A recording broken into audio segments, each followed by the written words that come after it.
ദൈവം നിത്യപിതാവ് സമാധാന പ്രഭു എന്ന് പേര് വിളിക്കപ്പെട്ടു. അത്യുന്നതങ്ങളിൽ ദൈവത്തിന് മഹത്വം, ഭൂമിയുടെ സമാധാനം. നമുക്ക് പ്രാർത്ഥിക്കാം. കാരുണ്യവാനും പരിശുദ്ധനുമാകുന്ന വാഴ്ത്തപ്പെട്ട ഞങ്ങളുടെ നല്ല ദൈവമേ, സ്വർഗീയ പിതാവേ, അവിടുത്തെ തിരുജനന സദ്വാർത്ത ലോകമെങ്ങും പ്രഘോഷിക്കപ്പെടുമ്പോൾ ഞങ്ങൾക്കും CSA ഗോവിന്ദമംഗലം ഇടവകയായി ഈ ഭവനാങ്കണത്തിൽ ഒരുമിച്ച് കൂടി ക്രിസ്മസ് ദിന പുതുവത്സരാശംസകൾ അറിയിച്ച് പ്രാർത്ഥിക്കുവാൻ ദൈവം നൽകിയ എല്ലാ നന്മകൾക്കും അനുഗ്രഹത്തിനുമായി ഞങ്ങൾ നന്ദിയോടെ ദൈവത്തിന് സ്തോത്രവും സ്തുതിയും അർപ്പിക്കുന്നു. കർത്താവെ, ഭവനത്തെ ഞങ്ങൾ ദൈവകരങ്ങളിൽ സമർപ്പിക്കുന്നു. കഴിഞ്ഞ ഒരു ആണ്ടുകാലം ദൈവത്തിന് അത്ഭുതകരമാകുന്ന കരങ്ങളിൽ കർത്താവ് അനുഗ്രഹിച്ച് അവിടുത്തെ സാന്നിധ്യവും സാമീപ്യത്താൽ അവിടുന്ന് സമ്പന്നമാക്കിയല്ലോ. ദൈവത്തിന് സ്തോത്രം.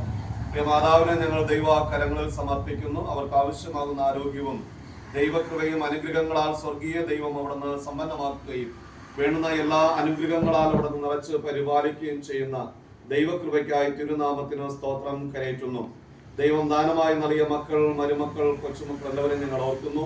വിവിധ ഡിപ്പാർട്ട്മെന്റുകളിലൊക്കെ സേവനം ചെയ്യുന്ന പ്രിയപ്പെട്ടവരെല്ലാവരെയും ദൈവം അവിടെ നിന്ന് അനുഗ്രഹിച്ച് ഓരോരുത്തരുമായിരിക്കുന്ന ഇടങ്ങളിൽ സുരക്ഷിതരായി സന്തോഷത്തോടെ അനുഗ്രഹത്തോടെ അധ്വാനിപ്പാനും ദൈവകൃപ അനുഭവിപ്പാനും ദൈവം അവിടെ നിന്ന് സഹായിക്കുന്ന എല്ലാ നന്മകളെ ഓർത്ത് ദൈവത്തിന് സ്തോത്രം. ആഗതമായിരിക്കുന്ന ക്രിസ്മസും 2026 പുതിയ വർഷവും ഇവരുടെ ജീവിതത്തിൽ ഏറെ സന്തോഷത്തിന്റെ, സമാധാനത്തിന്റെ, അനുഗ്രഹത്തിന്റെ, ദൈവകൃപയുടെ നാളുകളാക്കി തീർക്കണമെന്ന് മിശിഹായുടെ നാമത്തിൽ പ്രാർത്ഥിക്കുന്നു.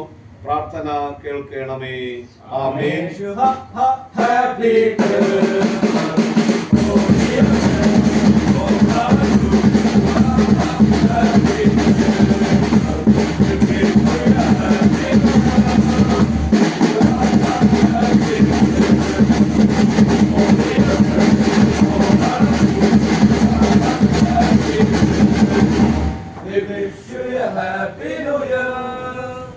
എല്ലാവർക്കും CSA ഗോവിന്ദമംഗലം ഇടവകയുടെ ക്രിസ്മസ് ദിന പുതുവത്സരാശംസകൾ.